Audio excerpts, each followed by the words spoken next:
نن شب برات ته او شب برات پدې کې عبادت کیږي او مسلمانانو لدا پکار دا چې دا شان د خاص شپو خاص ورځو اهتمام کوي.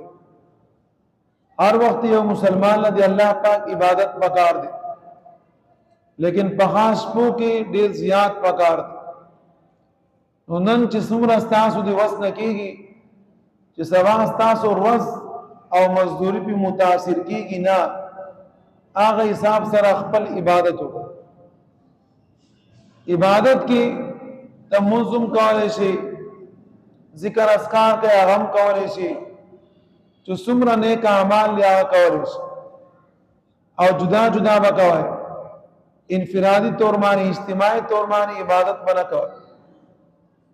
اجتماعي طور لکه څنګه موږ د جماعت سره ادا کیږي فرض موږ، او دا شان اجتماعي طور باندې څوک د ذکر حلقې لګي د دې ضرورت نشته.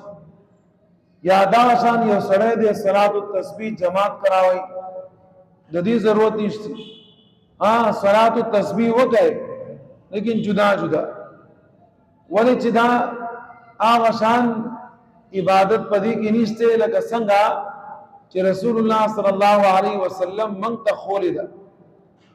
دا موږ چې کوم اجتماعي طور باندې عبادت کوو، کدی هغه تعلق تراغو سره ده، کدی هغه تعلق جماعت سره ده، مسکولو سره ده، دا موږ ته پیغمبر علیه الصلوۃ والسلام خولې دي. باقی عبادت که هر شپه باندې کوي یا خاص شپه باندې کوي، نو هغه به جدا جدا کوي او جدا جدا عبادت ته هر وخت کولای شي، د ورځې کولای شي، د شپې کولای شي. او یو سړی دی هغه د قران کریم تلاوت پر انورزي، یو سړی دی هغه په ولار باندې موږ نشي کولای، په ناستي موږ کولای شي.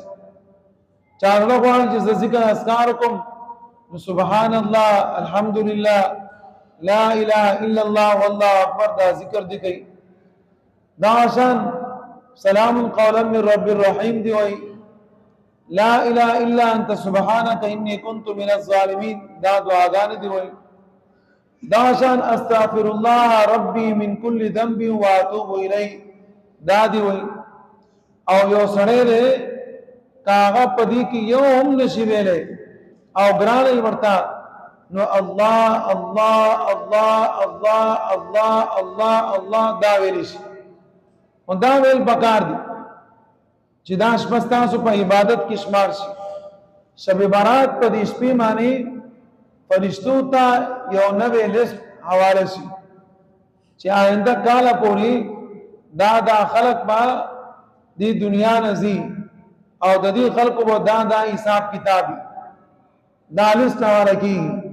او پیغمبر علیہ الصلوۃ والسلام خاص کر د پیر پر ازمانی د جمعرات پر ازمانی روزه په دی وجه یا خدا چې الله قصا په دی روزمانه اعمال زی جمعرات پرز او زما د زړه غواړي چې الله قصا زما عمل داشل لرشي چې زری روزي په حالت کې، نو چې الله رب العزت نن دا تقسیمات کوي او تاسو دا نیک اعمال او عبادتونه الله رب العزت په نزدیک الله قصا ډیر په حواله باندې شمار لګي. دا زمنګ او استاد لپاره د خوشاله خبره ده، لیکن د دې دا مطلب نه لري چې صرف تاسو بنن شپه عبادت کوئ او د نن شپې نه علاوه بیا تاسو فرض مزم په ټیم نه کوئ او د قران کریم تلاوت نه کوئ. نه، دا همیشه عبادت ته همیشه کول غواړي، لیکن کم چې خاص ورځې دي باغی کې د دې اهتمام زیات پکار.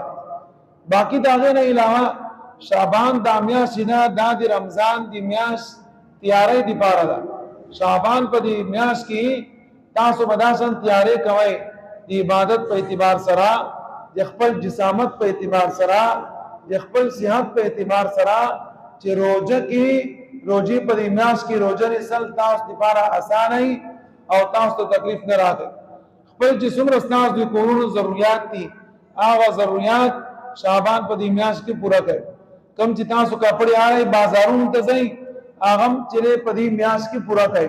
اسنه روزي میاشت شروع شي او تاسو صرف روزه یې او مز فرض ادا کوي نه، او دا شان تر هغو نه خو بیا تاسو به چوټي وکئ کله بنارس په بازار کې ګرځئ او کله به یو بازار کې کله بل بازار کې بد نظریم کیږي او انسان د نیک عبادت نه نیک اعمال لم زیات لري او دا شان کار مکوئ شعبان دا میاشت خاص کر د رمضان دی میاشت دی تیاری دی پاره او خپل تیاری دی شعبان په دې میاشت کې وکړئ